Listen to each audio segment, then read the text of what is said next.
professor e pesquisador no campo da educação de superdotados e separei esse vídeo para discutirmos a questão das características de uma criança, um adolescente, um adulto com altas habilidades ou superdotação. Enfim, diversos pesquisadores buscaram encontrar um denominador comum, o que eles chamam de características gerais do superdotado, e vou apresentá-las aqui a vocês. A primeira grande característica é a questão da precocidade.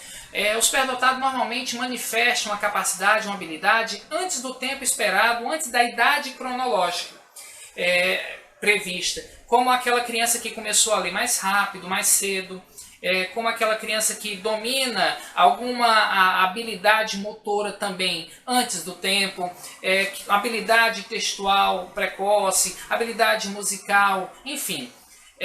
Quando o sujeito apresenta um certo desempenho com maior qualidade, maior perfeição e que não era esperado para a sua idade cronológica, isso é um dos indicadores ou uma das características da superdotação mais notáveis. Segundo, o que nós também começamos a falar no vídeo anterior, a questão da dedicação à tarefa, a fúria de dominar ou compreender um assunto. O superdotado ele se dedica, se debruça e ele se empenha em aprofundar uma determinada área ou competência que ele julga importante ou que ele se sinta apto e que ele vai então bem além do esperado.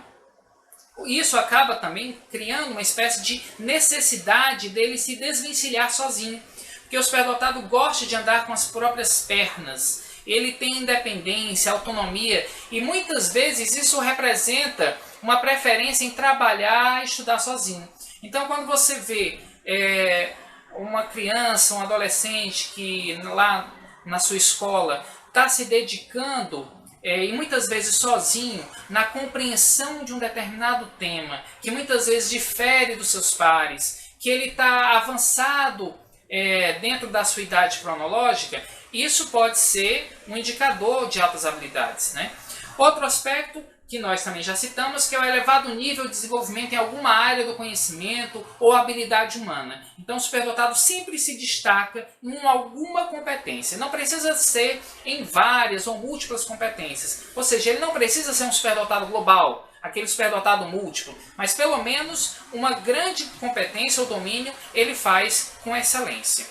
Outra coisa é o cultivo de interesses variados ou diferenciados de seus pares.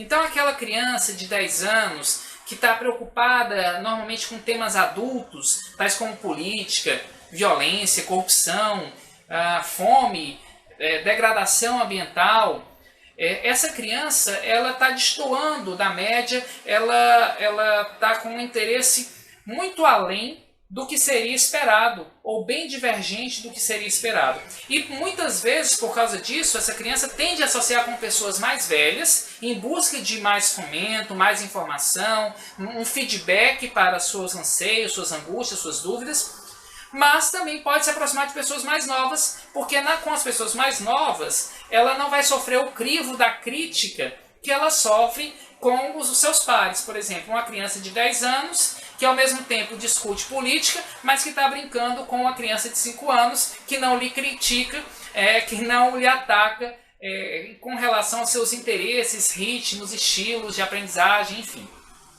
São situações que muitas vezes nos deparamos. Outra coisa é a facilidade do superdotado tem em aprender princípios gerais de assuntos específicos, né? Então ele tem uma velocidade de aprendizagem mais rápido, um poder de síntese e conclusão bem notáveis. Então ele pega tudo no ar, em certos assuntos, né? E ele tem a capacidade de propor, ou a facilidade de propor ideias, muitas ideias para um determinado estímulo específico ou um determinado campo específico do saber. Portanto, essa capacidade de compreender os princípios gerais, gerar conclusões, de síntese, de propor ideias, de ter essa desenvoltura em alguma área do saber é uma marca também.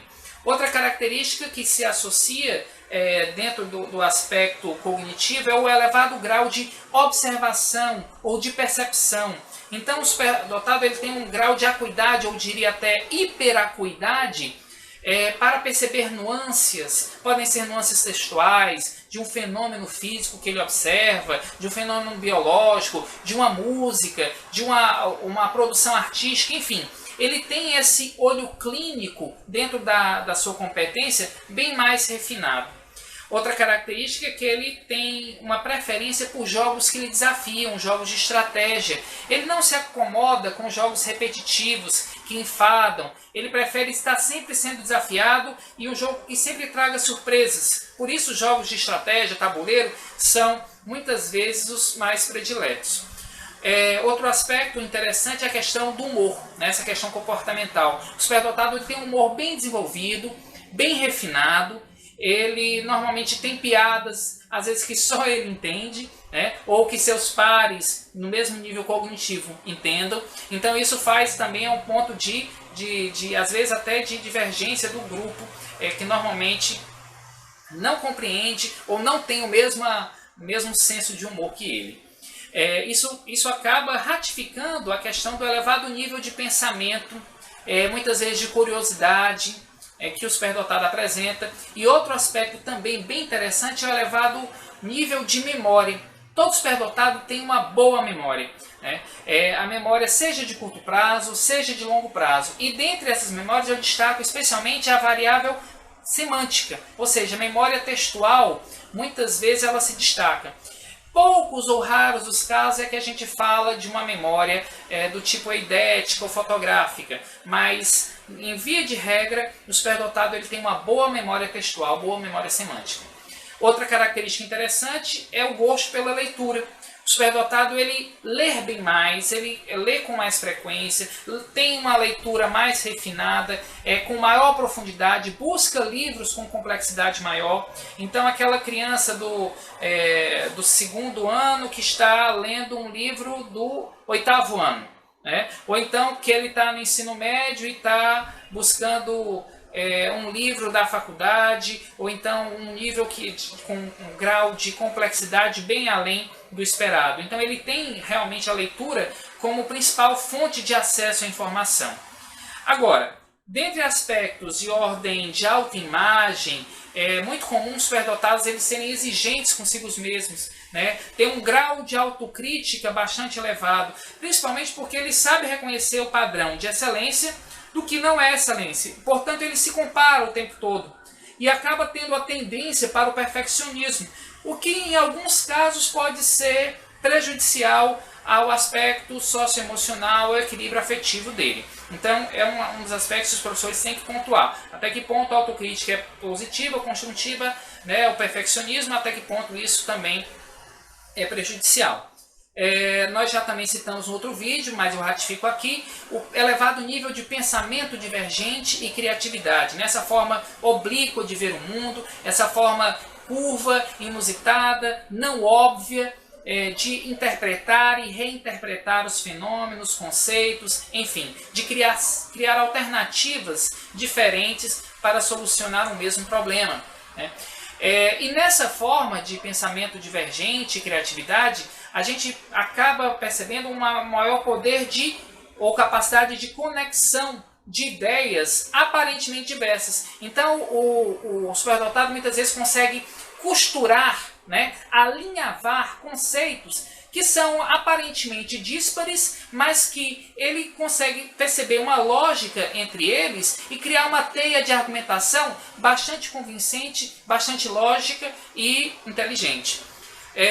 Outro aspecto que muitas vezes as pessoas desconhecem é que o superdotado tem um grau maior de sensibilidade a injustiças, a incoerências, seja no campo pessoal ou no campo social. Então, ele se indigna com mais veemência, ele se envolve com mais força e com argumentos muito mais sólidos e consistentes para justificar por que ele não aceita uma determinada situação de injustiça social, né, de incoerência argumentativa. Então, quem tem a visão do superdotado como aquele sujeito altamente racional, às vezes frio, deve rever seus conceitos, porque não é isso que nós encontramos ao longo dos anos de estudos, de pesquisas no campo.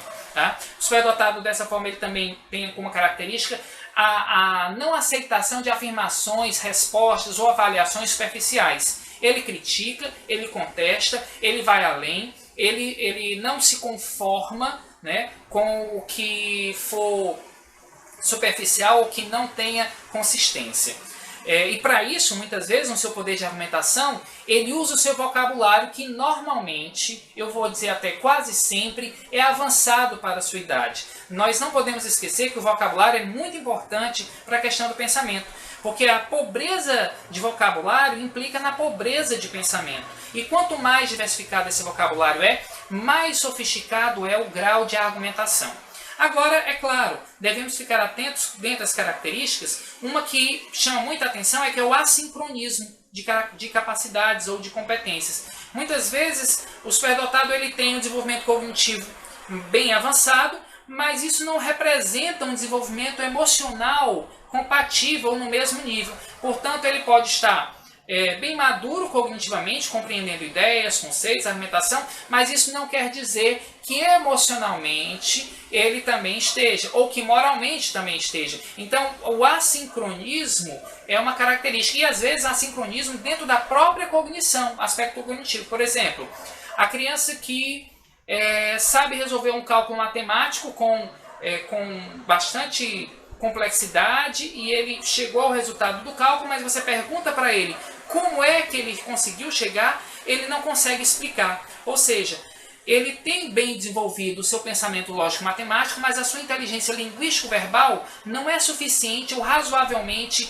capaz de acompanhar o seu raciocínio lógico-matemático. Então, dessa forma, a superdotação ela tem essa paleta de cores, né? esse amplo espectro de características, e nós aqui fizemos hoje uma visão panorâmica desse fenômeno, dentro da caracterização geral, e buscaremos nos próximos vídeos continuar discutindo, avançando, outros aspectos também importantes que orbitam nessa temática. Obrigado pela atenção e espero vocês nos próximos vídeos.